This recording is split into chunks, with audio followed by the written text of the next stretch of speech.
శ్రీ రేణుకా ఎల్లమ్మ తల్లి జ్యోతిష్యాలయం ముఖం చూసి జ్యోతిష్యం చెప్పబడును.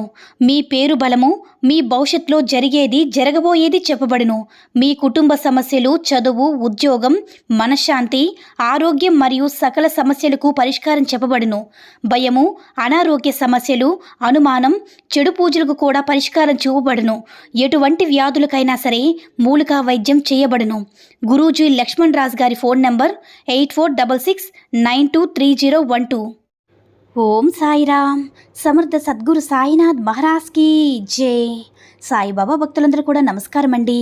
సాయినాథుని ఆశీస్సులతో అందరూ కూడా సుఖంగా, సంతోషంగా, అష్టైశ్వర్య, ఆరోగ్య అభివృద్ధితో ఉండాలని మనస్ఫూర్తిగా కోరుకుంటూ ఈరోజు ఈ వీడియోని మొదలు పెడుతున్నాను.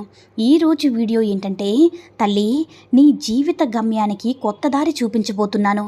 ఈ అద్భుత అవకాశాన్ని నిర్లక్ష్యం చేయవద్దు బిడ్డ అని మన బాబాగారు అయితే ఈరోజు మనకి చాలా చాలా అద్భుతమైనటువంటి సందేశంతో అయితే మన ముందుకు వచ్చారండి. మరి మన బాబాగారు ఏ సందేశం చెప్పినా, ఏ కథ చెప్పినా సరే మన జీవితంలో ఒక మంచి దారి చూపించేదే విధంగా ఉంటుందని మనందరికీ కూడా తెలుసు కదా. మరి మన బాబాగారు ఈరోజు మనకి ఎలాంటి సందేశంతో అయితే మనకు అందించాలి అనుకుంటున్నారో ఆయన మాటల ద్వారానే విందాము.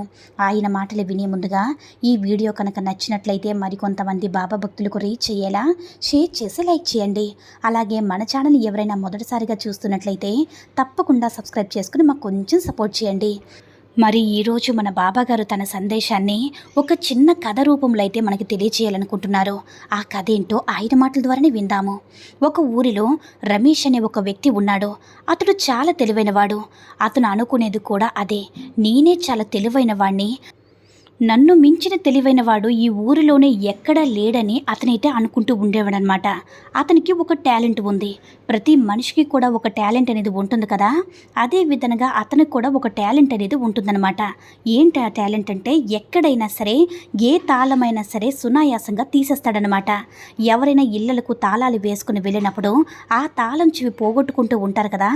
సహజంగా అలా పోగొట్టుకున్నప్పుడు వెంటనే ఇతను పిలుస్తారు. ఎందుకంటే ఇతను ఈజీగా ఏదో ఒక పెన్నుతోనో, పెన్సిల్తోనో, పిన్నుతోనో అలా తేలిగ్గా తాళం అనేది తీసేసే కెపాసిటీ అయితే ఇతనికి ఉంటుందన్నమాట. అంత టాలెంట్ అయితే ఇతని దగ్గర ఉన్నదనమాట. అయితే అతన్ని ఎవరైనా సరే తాళాలు ఎవరు పోగొట్టుకున్నా సరే ఇతన్ని పిలుస్తూ ఉండేవారనమాట. అయితే ఒకసారి ఏం చేస్తారంటే, పాడుబడిపోయిన బంగ్లా తాళాలు వేసి ఉంటే వాటిని ఓపెన్ చేయడానికి ఇతన్ని తీసుకుని వెళ్తారు. అయితే ఒకరోజు ఆ ఊర్లో ఒక కాంపిటీషన్ అయితే జరుగుతూ ఉంటుంది. అయితే ఆ కాంపిటీషన్లో ఆ పోటీ ఏంటంటే, నీళ్ళల్లో 2 గదుల్ని ఏర్పరుస్తారు. ఆ 2 గదులకు 2 తాళాలు వేస్తారు. ఎవరైతే ఆ గది నుంచి తాళం తీసుకునే సునాయాసంగా బయటకు వస్తారో వాళ్ళకి ప్రైజ్ మనీ ఉంటుందని చెప్తూ ఉంటారనమాట. అయితే నాకు తెలియని తాళమా, నేను తీయలేని తాళమా అని ఇతను పొగరుగా తన మీద తనకి ఓవర్ కాన్ఫిడెన్స్ పెట్టుకుని పోటీలో పాల్గొని నీళ్ళల్లోకి దిగి ఆ గదిలోకి వెళ్తాడనమాట. ఆ గదిలోకి వెళ్లే ముందు వాళ్ళు చెప్పేది ఏంటంటే, తాళం తీయడానికి లాక్ అనేది ఆ గదిలోనే ఒక మూలలో దాచిపెట్టాను, దానిని వెతికి తీయాలన్నమాట అని ముందే చెప్తారనమాట. ఇక ఆ మాట అతను మనసులో పెట్టుకుంటాడు. నీళ్ళలోకి దిగుతాడు, ఈదుకుంటూ గదిలోకి వెళ్తాడు. గదిలోకి వెళ్ళగానే బయట వాళ్ళెవరో అతన్ని ఏదైతే గదిని క్లోజ్ చేసి బయటకు వచ్చేస్తారో, మీరు ఎవరైతే ముందుగా తాళం తీసుకుని బయటకు వస్తారో వాళ్ళకి ప్రైజ్ మనీ ఉంటుందని చెప్తూ ఉంటారనమాట. అయితే అతనికి తాళం చెవి అక్కడ ఎక్కడ కూడా కనిపించలేదు. వెతుకుతున్నాడు అయినా కూడా కనిపించడం లేదు.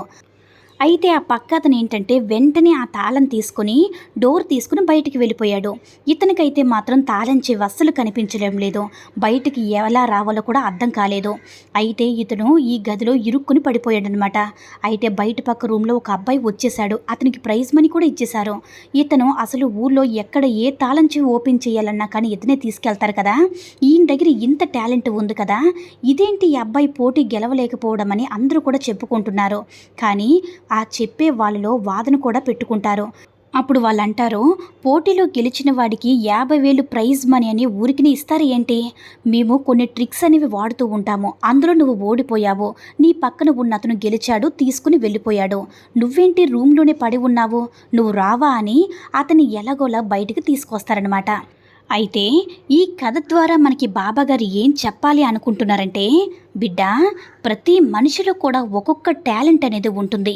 కానీ ఎవరో వారి యొక్క టాలెంట్ మీద ఓవర్ కాన్ఫిడెన్స్ అనేది పెట్టుకోకూడదు.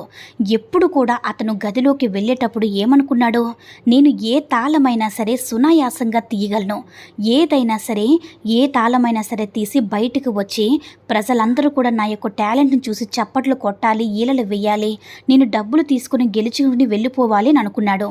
కానీ అతని మనసులో ఇదే ఆలోచన ఉంది. కానీ ఒక్కసారి గేటు బయట చేయి పట్టి చూస్తే అక్కడ తాళమే లేదని అతనికి తెలిసిపోయేది కదా. కానీ ఎదుటివారు నన్ను ఎప్పుడూ పొగడాలి, నన్ను మెచ్చుకోవాలి, నాకు చప్పట్లు కొట్టాలి, నేను బాధలో ఉన్నప్పుడు వారు కూడా బాధపడాలి, నేను ఓడిపోయినప్పుడు నా వెంటే ఉండాలి, నేను గెలిచినప్పుడు నా వెంటే చప్పట్లు కొట్టాలి అని ఆలోచిస్తూ నీ యొక్క సగం జీవితాన్ని వృధా చేసుకుంటూ ఉంటున్నావు బిడ్డ. కనుకనే నీకు చెప్తున్నాను, జాగ్రత్తగా విను. ఎప్పుడైనా సరే నీలో ఉండే ప్రతిభని అవసరమైనప్పుడే మాత్రమే వాడు, అనవసరమైనప్పుడు కాదు. నిన్ను ఎవరో పొగడాలని, ఎవరో మెచ్చుకోవాలని వారి కోసం నీ పని నువ్వు చేయడానికి ప్రారంభించకు. నీ కోసం, నీ యొక్క ఉపయోగం కోసం మాత్రమే నీ యొక్క పనిని చేసుకోవడం చాలా ముఖ్యం బిడ్డ. అప్పుడే ఆ పనిని ప్రారంభించు. ఎదుటివారి మెప్పుల కోసం ఏ పని కూడా ప్రారంభించకు తల్లి. సమస్యలు కొని తెచ్చుకోవడమే అవుతుంది. నీకు అవన్నీ కూడా అనవసరమని గుర్తించుకో. నీ జీవిత గమ్యం ఏంటో నువ్వు తెలుసుకో బిడ్డ. ఎవరు ఏదైనా సరే అనుకునేవారు నువ్వు ఎలా ఉన్నా సరే అనుకుంటారు. నువ్వు ఓడిపోయినప్పుడు నవ్వుతారు, గెలిచినప్పుడు శబాష్ అంటారు. వారి మాటలనేవి పరిస్థితులు బట్టి, నీ యొక్క స్థితిగతులు బట్టి మారుతూనే ఉంటాయి బిడ్డ. కానీ వారికి తగ్గట్టుగా నీ ప్రవర్తన అనేది మారకూడదు. నువ్వు ఏదైతే చెయ్యాలి అనుకుంటున్నావో దాని మీదే నీ యొక్క పూర్తి లక్ష్యం, గురి అనేది పెట్టి అది ఎలా అయినా సరే సాధించాలనే తపనతోటి ఆ పనిని నువ్వు చేసినట్లయితే ఎప్పుడు కూడా నీకు దక్కవలసిన ప్రశంసలనేవి దక్కే తీరుతాయి బిడ్డ. కానీ ఎదుటివారు మెచ్చుకోవాలని, వారితోటి నువ్వు మెప్పులు పొందాలని నువ్వు ఏ పనినైనా సరే ప్రారంభించావంటే ఎదుటివారు నిన్ను మెచ్చుకోకపోగా నీకు సమస్యలనేవి ఎదురవుతాయి తల్లి. ఎందుకు బిడ్డ ఎప్పుడు చూసినా ఎదుటివారు పొగడాలని చూస్తావు? పొగడాలని చూసి నువ్వు ఏ పని ప్రారంభించినా చులకన చేసే స్థాయికి వెళ్ళిపోతావు. ఎగతాళి చేసే పరిస్థితి వస్తుందని గుర్తించుకో తల్లి. అతనికి కూడా ఇందాక అదే జరిగింది.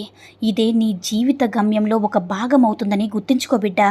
దీన్ని బట్టే నీ యొక్క ప్రవర్తన బట్టే నీ యొక్క జీవితం అనేది కూడా ఆధారపడి ఉంటుందని గుర్తించుకో అని మన బాబాగారు అయితే ఈరోజు మనకి చాలా అంటే చాలా అద్భుతమైనటువంటి సందేశం అయితే మనకు అందించారండి. మరి మన బాబాగారు ఇచ్చిన సందేశం మీ అందరికీ కూడా నచ్చిందని అనుకుంటున్నాను. ఈ వీడియో కనుక నచ్చినట్లయితే మరికొంతమంది బాబా భక్తులకు రీచ్ చేయాలా షేర్ చేసి లైక్ చేయండి. అలాగే మన ఛానల్ని ఎవరైనా మొదటిసారిగా చూస్తున్నట్లయితే తప్పకుండా సబ్స్క్రైబ్ చేసుకుని మాకు కొంచెం సపోర్ట్ చేయండి. సర్వే జన సుఖినో భవంతు. జై సాయిరామ్.